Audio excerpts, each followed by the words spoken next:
40 minute পর আমি নিজে ক্লান্ত হয়ে যাই। ক্লান্ত হওয়ার পরেও উনি আমাকে কোনোভাবে ছাড়ে না। না ছাড়লেও আমাকে কয়েকবার উনি আমার শরীরে আঘাত করে আমাকে ক্লান্ত করে একরকম আমাকে সর্বনাশ করে।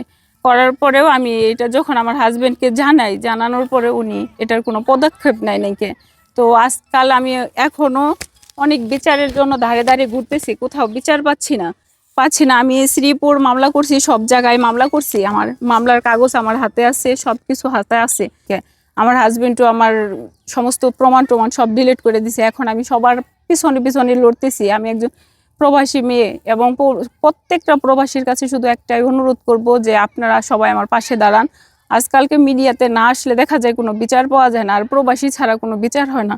সব প্রবাসীরা আমার পাশে একটু দাঁড়ায় আমার বিচারটা আপনারা পাওয়াই দেন। আমি সবার কাছে অনুরোধ করতেছি, সবাই আমার পাশে দাঁড়ান। আমি এমন অবস্থাতে আছি, আর কোনো উপায় নাই। আমি যদি এটার বিচার না পাই তাহলে আমার হবো, আপনারা সবাই আমার পাশে একটু দাঁড়ান।